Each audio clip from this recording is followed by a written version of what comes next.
さあ、始まりました、絶望禁止バラエティピロライブ、当番組ではですね、私サイバーコネクト2代表の、松山がですね MC となりまして、エンタメ業界のさまざまなゲストの方をお招きして、絶望した話や絶望から這い上がった話、そんな話をね順に聞いていく番組なんですけども、今回、トークを繰り広げていただくゲストの方はこの方。はい、よろしくお願いします。はーい、久しぶりですね。久しぶりですね、こうやって話すのも。そう、大体ゲームショーでそう、いろんなね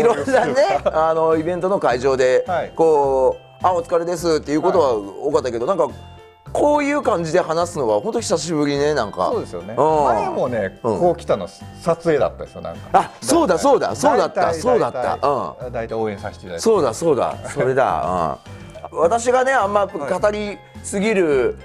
番組ではないので、ゲストの方を中心に話なんですけど、まずねちょっとこう言うときたいのが、私にとっての石井二郎はもう本当にこうちょっと特別な存在で、これどこの番組でもどこのインタビュー取材でも言ってますけれども、やっぱ人生を変えたゲームソフトとかターニングポイントになったのは何ですかって言われると、必ず3年 B 組金髪先生伝説の教壇に立てってもう必ず私は言わせていただいてて、もちろんその後の428もそうなんですけども、やっぱりこう忘れもしないあの当時 PS2 で遊んでて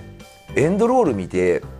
監督カタカナで石井二郎って書かれてるのを見て、当時もちろん知らなかったから、知らなかったからゲーム画面のその石井二郎っていうカタカナを見て、俺はもう絶対この人のゲームは一生遊ぼうと、もうそれぐらいね感銘を受けて、それから4年ほど経って428のちょうど制作を行ってて、そのタイミングでようやく会えたんですよね。そう未来研究所、そうバンダイナムコゲームですね、当時の、あそこの未来研で、そうピラミッドの中でね、それをいろんなところで俺が言うてたから、当時のバンダイナムコのプロデューサーが「松山さんちょっと時間いい？紹介したい人おるんやけど」って言われて「はいはい」っつって紹介されたのが石井二郎で、もうその時も思わず口から「とうとう会えた」ってもう言うたからね。そうめちゃくちゃテンション高い。僕もただ、ドットハックのやっぱりちょっと成功された後ぐらいだ。もちろんそのセレックの公演を見に行ってたんですね。そうやったっけ。その時に僕もドットハックの公演見に行って、もう本当に感銘しましたっていう話したんですけど、もう全然頭に入ってなかった。あの時もちょっとね舞い上がっててね、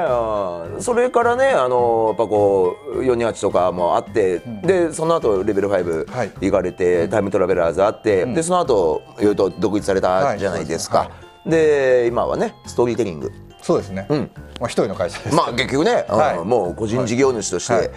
ご活躍だと思いますけども、ちょっとざっくり一応ご自身で、見てらっしゃる方々に、石井二郎のその今までざっくりやってきたこと、簡単にちょっとご紹介いただきたいんですけども、僕もともと20代は広告とかどっちかというと一般の企業というか、クリエイターだったら宣伝とか広告のクリエイターですね、で大阪でずっとやってて、これはなんか自分の心がどんどん死んでいく、やばい。もちろんその高校のクリエイティブも素晴らしいんだけど、何かが違うと思って東京に出てきて、ゲームとか映画とかアニメとか何かに関わらなきゃいけないと思って27歳で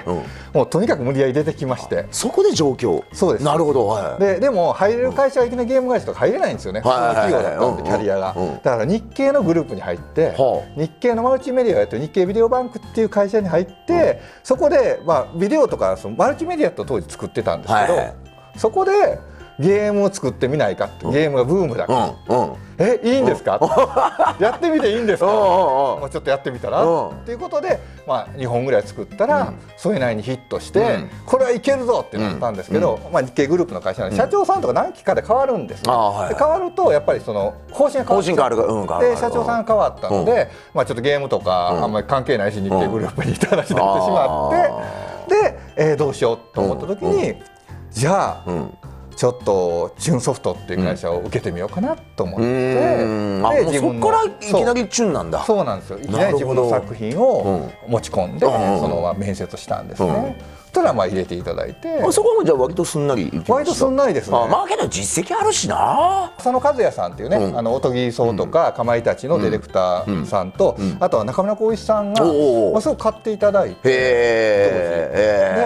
当時そのサウンドノベルの、まあもう今から言ってもいいのかなと思うんですけど、おとぎそうの復活をさせようとしてたんです当時は。でかまいたち夜2を作ってた時におとぎそうも復活させたい。でそのディレクターは誰にするみたいな感じでディレクター候補で入れてもらって、むっちゃいいじゃんと思って、これはと思ったらちょっとなくなって、まあそれがね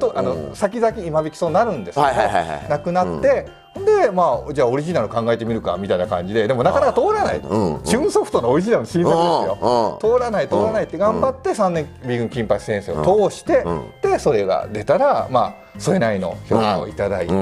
まあ知る人ぞ知る的な評価なんですが、でその後に次またそのやっぱり街とかおとぎそうの後継的なソフトを作るチャンスが来たっていうことで、その428とか今引きそうとかを作ることになって、で428もまあ僕の思ってる以上の評価をいただいたんですが、世の中にはやっぱりそのセールスっていうところであと一歩やっぱり自分は納得ができな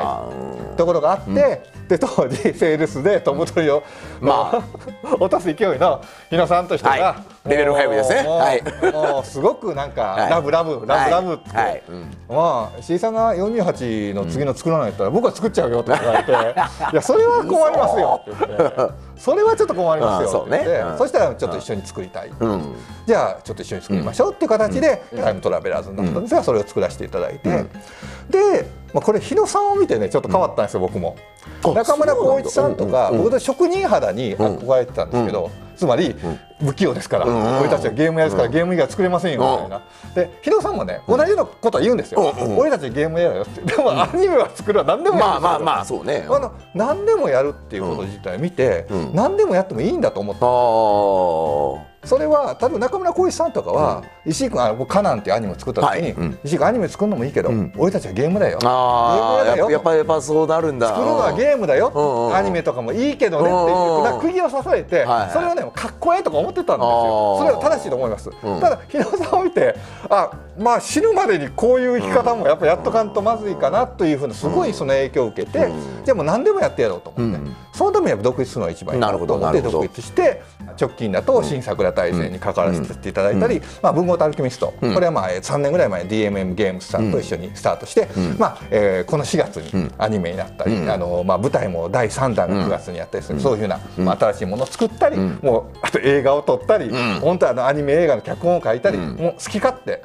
最近しております。いや本当大暴れやね今もう石井二郎すごいわ。もうねちっちゃいながら、いや